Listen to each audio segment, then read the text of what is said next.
All right. That was all I said. 2 syllables. I didn't raise my voice. I didn't ask why. I didn't even blink. Miriam blinked, though, like she hadn't rehearsed for that response. My name is Anthony Reyes. I'm 42, live in Columbus, Ohio, and I supervise logistics operations at a warehouse center for a national grocery chain. For most of my adult life, I've taken pride in keeping things organized, predictable, running like clockwork. So when my wife of 16 years looked me dead in the eye and said, "I think we should try a separation," I did exactly what I've done in every crisis. Absorbed the blow and pivoted to action. She had been pacing. That was the first red flag. Miriam didn't pace. She was always the one in motion, sure, dramatic, but always seated when serious. Now she looked like she was circling something dead. "Our life is just flat," she said, not looking at me. "Every day feels the same. Same coffee, same drive, same dinner table. I need air." I didn't interrupt. I watched her. Something about the way she spoke. It wasn't spontaneous. She'd practiced this. Maybe in the mirror. Maybe to someone else. Her voice had this forced calm, like she was playing a role and didn't want to fumble the lines. "We've stopped growing," she added. "I feel like I'm shrinking in this house." She called it a trial separation. I recognized the term from the HR booklets we hand out when workers have medical breakdowns. Soft words. Polished. Sanitized. Still I said, "All right." No sarcasm. No begging. Just acknowledgement. She finally looked at me then. Maybe she was expecting a fight, a speech, some tearful guilt trip. Instead, she saw me already running calculations in my head. Because while she was talking about air and feeling and shrinking, I was thinking about the mortgage, joint bank accounts, her supplemental card on my company's travel account, and how the HR portal handled spouse health data. I'd been married to Miriam long enough to know what she really wanted. Not a divorce. Not yet. But the freedom to live like she wasn't tethered. She'd gone from depending on my steadiness to resenting it. Like my stability was a cage she once loved and now blamed for her boredom. "Where will you go?" I asked, still calm. "I think I'll stay at Kaya's loft for a while," she said. "It's just temporary." I nodded once. What I didn't say, but already knew, was that temporary things get expensive quickly, and she wouldn't be using my name to pay for them. That night, after Miriam left for Kaya's loft with a duffel bag slung over her shoulder and a kiss she didn't offer, I made a pot of coffee and opened my laptop. Not to mope, not to stare at old photos, just to work. By 9:15, I was browsing the Ohio Revised Code on marital separation. By 9:30, I'd scheduled a consultation with a solicitor named Felicity Dalton, a name I remembered from a coworker's quiet divorce last year. She specialized in non-contentious separations, which was exactly what I wanted this to be: clean, quick, airtight. By the next morning, I was in her office. Neat woman. Direct, with gray streaks in her dark hair and a voice that didn't waste time on sympathy. After listening to my situation, she said, "Document everything. Make no assumptions about the future. Act now like this is permanent, because it very well could be." So I did. First step, I opened a separate checking account in my name only. Set it up online, routed my salary to it, and scheduled my existing joint account to receive a monthly transfer, enough for Miriam to cover basic expenses, but no access to more. Then I logged into our shared expense platform. Miriam still had access to my corporate travel card. It was one of those benefits I added years ago when she started running yoga retreats on weekends, just to give her flexibility on booking flights and hotels. I revoked her access. Next, I went into our medical HR portal and submitted a family status change. She was still covered for now, but the supplemental policy for asthma medication, one of the more expensive ones, was flagged for review.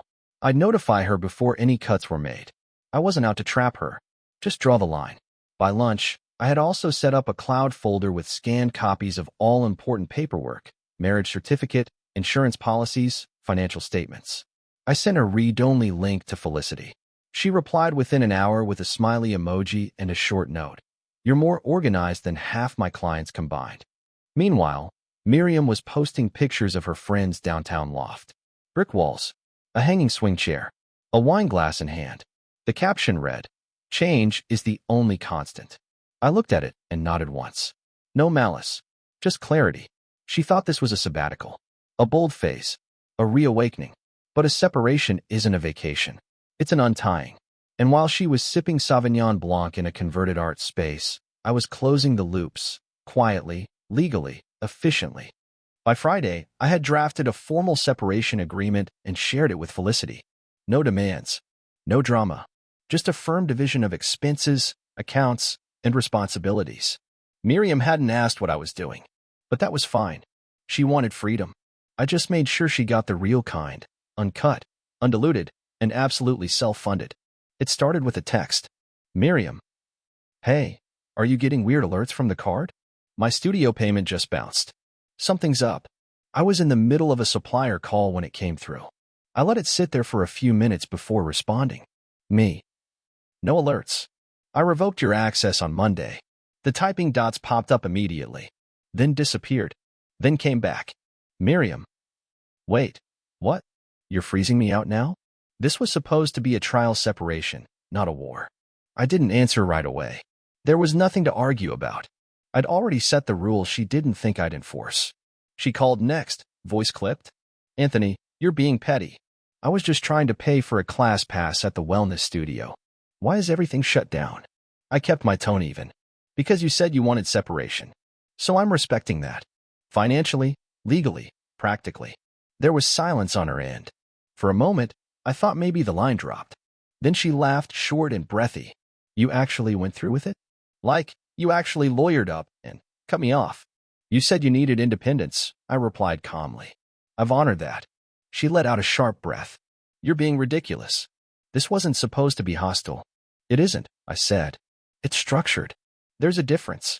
You can't just erase me from our life like that. We were supposed to figure things out. I could hear her pacing, probably barefoot on hardwood floors, annoyed that real life was still tethered to her search for something more expansive. I didn't gloat.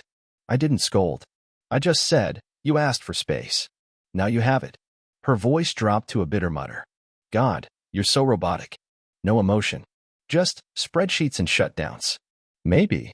But robotic was paying the bills and filing the paperwork while she chased clarity on borrowed couches and over-enunciated mantras. You made a choice, Miriam, I said. I'm just making sure it's real. She hung up without another word. I sat for a moment, staring at my screen, watching the warehouse metrics update in real time. Volume was up. Margins were steady. And now, for the first time in our marriage, I wasn't subsidizing someone else's indecision. The trial was no longer theoretical.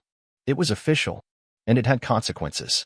It was a Saturday morning when they showed up. I heard the knock before I saw them through the window. Miriam on the porch in her oversized sunglasses, arms crossed, and beside her, Valeria, her sister-in-law, the enforcer, a woman who never missed an opportunity to speak for someone else. I opened the door halfway. Morning. Valeria didn't wait. This is disgusting, Anthony. Absolutely disgusting. Miriam hovered behind her, clearly tense but saying nothing. I stepped aside. You want to talk? Let's talk. They followed me into the kitchen. I poured coffee. Neither accepted a cup. Valeria wasted no time. You cut off her card, her benefits, her medication access. What kind of man punishes his wife for needing space? I set my mug down. I didn't punish her. I removed her from systems she said she didn't want to be part of. That's called follow-through. Don't be smug, she snapped. Miriam's been having asthma flare-ups. The inhaler she needs isn't cheap. Miriam finally spoke then, her voice lower. You know I rely on that medication, Anthony. I have for years.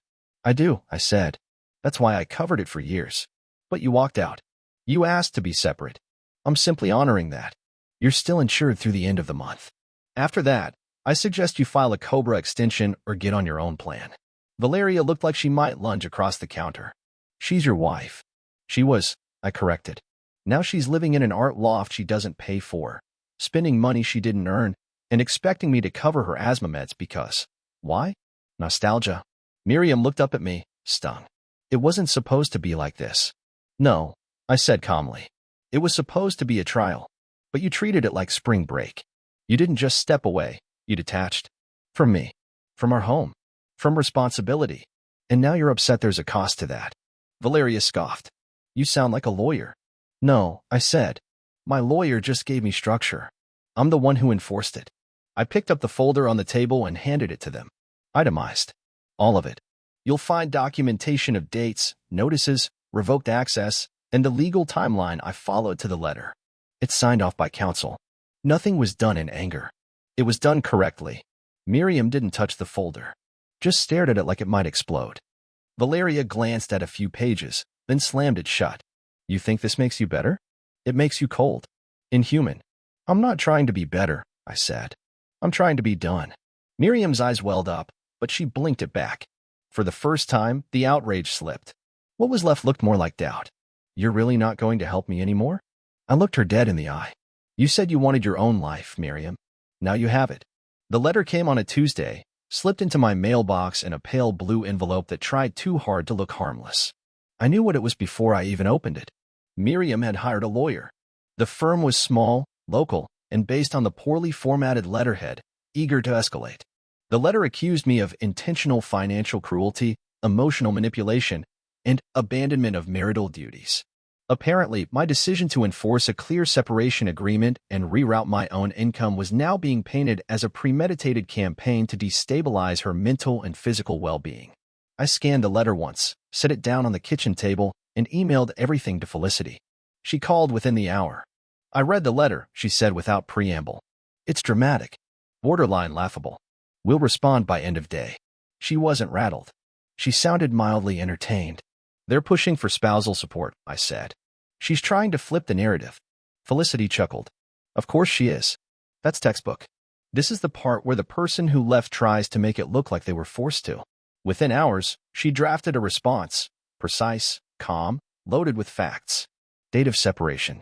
Banking records. Documentation of every step taken, salary rerouted, expense cards removed, health benefits legally adjusted. Each line referenced with a timestamp. Every claim supported by digital trail. I forwarded her all Miriam's recent text for context. She picked out the one about the studio payment failing and included it as evidence that Miriam was aware of the separation's financial boundaries. Felicity's final note was simple. We are happy to comply with any reasonable support negotiations through legal channels, provided the request is based in truth and not a fictional narrative of abandonment. Miriam's lawyer didn't respond right away. That was fine. Silence, I'd learned, wasn't always a bad thing. Sometimes it meant they were regrouping. Sometimes it meant they were realizing they'd picked the wrong hill to die on. I didn't feel guilty. Not a flicker. She had chosen this course. She'd said the words herself.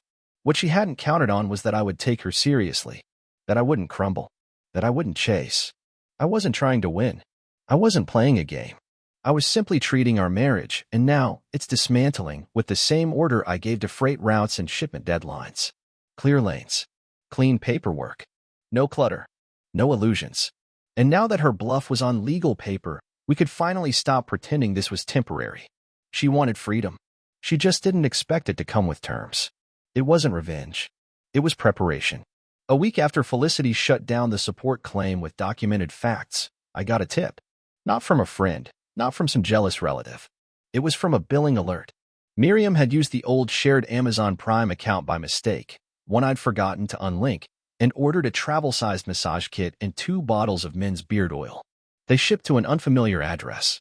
Adrian Jameson.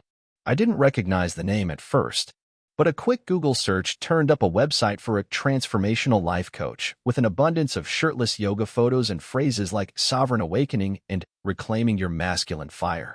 It would have been funny, if not for the invoice history on the site. Miriam had booked several intensive one-on-one empowerment sessions with him, all just after our separation. Felicity didn't laugh when I sent her the receipts. This could qualify as dissipation of marital assets, she said, especially if we prove these expenses benefited a romantic third party while funds were still legally tied. So I made a decision. I hired a private consultant.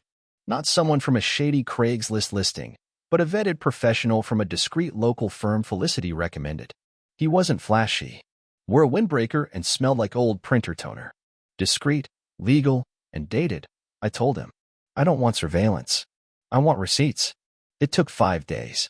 5 days, and I had everything I needed. Timestamps of Miriam and Adrian at a boutique hotel 3 towns over twice. Photos of them dining together, holding hands. One image of them standing on a hiking trail, her arm looped through as like a couple in a honeymoon ad. I handed the file to Felicity without a word. She flipped through the manila folder like she was reading a grocery list. This will do. She added the receipts to our response portfolio, filed a formal request for financial discovery, and submitted a motion for dissipation of assets. Adrian was served a subpoena 2 days later. According to the process server, he was hosting a weekend sacred masculinity retreat when he was handed the papers. Shirtless, holding a singing bowl. Miriam called me that night, her voice tight with panic. "You're dragging other people into this now? Are you seriously trying to humiliate me?" "I'm following the law," I said flatly. "You spent shared funds on personal indulgences while calling it a break. I'm entitled to accountability." "You're disgusting," she hissed. "You're not used to consequences," I replied. "That's different." There was a pause. A long one. Then she hung up. I stood in the hallway for a moment, holding the silent phone in my hand. She thought I'd sit quietly, that I'd always be the stable one, the fixer. But now, I had the proof. And Adrian had a court date. And for the first time since she left, Miriam wasn't sounding detached. She sounded scared. Adrian folded faster than I expected. He called me directly. Blocked number. I let it go to voicemail the first time, but when he called again, I picked up out of sheer curiosity. "Hey, this is Adrian. I'm not trying to cause problems, man. I didn't even know things were, like, legal." She said it was just a break. A pause. His voice was shaky.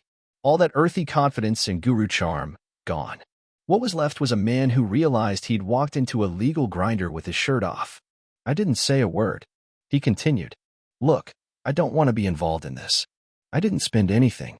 I didn't even know about the financial stuff. You accepted hotel stays, meals, coaching fees, and gifts paid for with shared funds," I said calmly. "You're involved, whether you meant to be or not." "I'll cooperate," he said quickly. "Whatever you need. I don't want to be sued." That was all I needed to hear. Felicity drafted an affidavit for him. Sworn statement. He signed it. Every detail, the dates they met, the hotel visits, the gifts she bought him, including a high-end leather duffel bag and a $300 chakra stone set, charged to our old joint card during the transition window. He also confirmed their romantic involvement, down to the first night they connected energetically. That's how he phrased it. Connected energetically. Felicity smiled as she read it. "This is gold." We sent it to Miriam's lawyer with a formal update to our response. Felicity attached a request to amend our financial agreement to reflect dissipated marital assets and invalidate her claim to spousal support. Within 48 hours, we got the call. Miriam's lawyer wanted to resolve quickly and quietly. Felicity called me afterward. "They're folding," she said. "The affidavit undermines everything they were trying to frame. They know they have no leverage now." And just like that, the tide turned. There were no more angry texts. No more performative voice messages. No more vague threats about morality and dignity. Just silence. The next time I saw Miriam was across a table in a conference room at her lawyer's office. She looked thinner, more tired. The shimmer she'd been chasing, freedom, novelty, rebirth, had dulled. She couldn't even look at me for most of the meeting. Her lawyer read the new terms aloud. No spousal support. Asset division adjusted to account for the funds spent on Adrian. Each side walked away with clean splits, but hers were thinner now. Tighter. No cushion. Miriam signed with a trembling hand. When it was my turn, I flipped to the last page, signed cleanly, and closed the folder. She glanced at me, just once. I don't know what she expected. Regret? Sadness? A final appeal? But I just looked back, steady. Because in that moment, I wasn't the predictable one anymore. I was the man who'd finished what she started. The house sold in under a week. It was a quiet 3-bedroom in a tidy suburb, nothing fancy. We'd picked it together 14 years ago when we were still building a life, before the Pinterest boards, before the coaching retreats, before all the talk of vibrational misalignment. Back when we still believed comfort was enough. Now it was just another transaction. Felicity handled the split. 47% to her, adjusted down due to the financial dissipation and Adrian's affidavit. I kept the rest. Miriam didn't fight it. She didn't even show up to the final signing. Her lawyer couriered the documents to Kaya's loft, where she was still staying, only now Kaya had started charging her rent. Even friends get tired of holding the line. With my share, I bought a flat. Modest. 1 bedroom, 2nd floor, just outside Worthington. Not flashy, not cold. It had a view of a small park and a tiny balcony where I put 2 chairs and a grill. I moved in on a Saturday. Took exactly 3 hours and a single truck. No clutter. No nostalgia. The first thing I unpacked was my hiking boots. That next morning, I drove out to Hocking Hills, somewhere I hadn't been in over a decade. We used to plan to go every spring, but Miriam always found a reason not to. Too busy, too tired, too humid, too unstructured. This time, I went alone. It was early, still misty. I hiked for 2 hours in complete silence. No phone service, no emails, no strained conversations. Just trees, rock, breath, and peace. Miriam, from what I hear, is working part-time at a wellness center. Not teaching, not leading front desk. Minimum wage. No benefits. Her Instagram, once full of affirmations and glowing selfies, has grown quieter. The captions now read like soft apologies in disguise. The climb is not always graceful, but the view is worth it. Sometimes you have to lose everything to find your center. She hasn't tagged Adrian in weeks. I don't check often, but sometimes curiosity wins. The last time she texted me, it was brief. Miriam, I know I handled things badly. I hope you're okay. I never responded. Not out of spite. Out of closure. Because I am okay. Better than okay. I get up early now. Make coffee slow. I keep a grocery list that no one edits. I go to work, come home, grill dinner, and sometimes read in silence for hours. I've started writing down thoughts. Not to share. Just to clear space. Sometimes, when I hike, I catch myself looking back, out of habit, wondering if someone's there. If someone's about to ask me to turn around. But there's never anyone behind me. And it feels good. Not because I won. Because I stopped waiting for someone else to tell me when it was okay to move forward. Miriam left looking for something exciting. Something wild. Something more. She found it. And I found myself, steady as ever, finally walking alone. Not by accident, but by choice.